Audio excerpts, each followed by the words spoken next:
ছোলার ডাল বা বুটের ডাল, সাদা ভাত, পোলাও, রুটি, পরোটা বা লুচি সব কিছুর সাথেই কিন্তু খুব ভালো লাগে খেতে। ভুনা বুটের ডাল আমি যেভাবে রান্না করি তা আজকে আপনাদের সঙ্গে আমি শেয়ার করব। বুটের ডাল আমি ভালোভাবে ধুয়ে সারা রাত ভিজিয়ে রেখেছিলাম। সকালে উঠে এটাকে আমি সিদ্ধ করে নিয়েছি। সিদ্ধ করার জন্য এর মধ্যে আমি দিয়ে দিয়েছি পর্যাপ্ত পরিমাণে পানি, লবণ, কিছু রসুনের কোয়া এবং একটু মোটা করে কেটে রাখা পেঁয়াজ। সিদ্ধর সময় খেয়াল করবেন পানি যেন শুকিয়ে না যায় এবং কতটুকু পর্যন্ত সিদ্ধ করবেন তা আমি দেখিয়ে দিয়েছি, যেন হাত দিয়ে চাপ দিলে মোটামুটি গলে যায়। তারপর একটা পাত্রে তেল নিয়ে এর মধ্যে দিয়ে দিয়েছি এলাচ, তেজপাতা, দারুচিনি, লবঙ্গ, গোলমরিচ, শুকনা মরিচ এবং অল্প পরিমাণে পাঁচফোড়ন।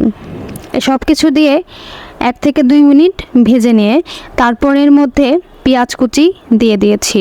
পেঁয়াজ কুচিগুলো দিয়ে ভেজে যখন হালকা বাদামি রং হওয়া শুরু করবে তখন এর মধ্যে আদা বাটা, রসুন বাটা দিয়ে অল্প একটু ভেজে এর মধ্যে কাঁচা গন্ধ চলে গেলে একটু পানি দিয়ে নিয়েছি যেন মশলাটি পুড়ে না যায়। তারপর এর মধ্যে দিয়ে দিয়েছি শুকনা মরিচের গুঁড়া, হলুদের গুঁড়া, ধনিয়া গুঁড়া এবং লবণ দিয়ে ভালোভাবে মশলাটাকে কষিয়ে নিয়েছি। আমি এখানে মাংস যেভাবে রান্না করি, যে পরিমাণে মশলা ব্যবহার করে, ঠিক সেভাবে সেই পরিমাণ মশলা দিয়ে এই মশলাটিকে কষিয়ে নিব ডালের জন্য। কষানো হয়ে গেলে এর মধ্যে আমি সিদ্ধ করে রাখা ডাল দিয়ে দিয়েছি। ডাল সিদ্ধর যে পানি ছিল ওই পানিটি আগে না দিয়ে আগে শুধু ডাল মশলার সাথে ভালোভাবে কষিয়ে নিয়েছি প্রায় 10 থেকে 15 মিনিটের মতো। আপনাদের কম বেশিও লাগতে পারে। যখন ডাল ভালোভাবে কষে মাখো মাখো হয়ে যাবে বা তেল উপরে উঠে আসবে তখনই বুঝে নেবেন ডালটা কষানো হয়ে গিয়েছে। তারপরে এর মধ্যে ডাল সিদ্ধর পানি দিয়ে দিয়েছি।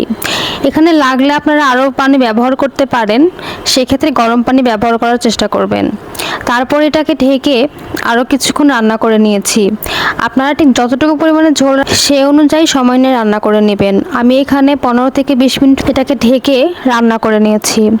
রান্নার শেষ পর্যায়ে আমি এর মধ্যে দিয়ে দিয়েছি কিছু চেরা কাঁচামরিচ এবং ভাজা জিরা গুঁড়া। এগুলো দিয়ে আরও 4 থেকে 5 মিনিট আমি ঢেকে রান্না করে নিয়েছি। যতটুকু ঝোল রাখতে চাই ততটুকু ঝোল রেখে আমি রান্নাটা শেষ করেছি। এভাবে কিন্তু রান্না করলে অনেক বেশি ভালো লাগে। আমি সবসময় বুটের ডাল এভাবে রান্না করি।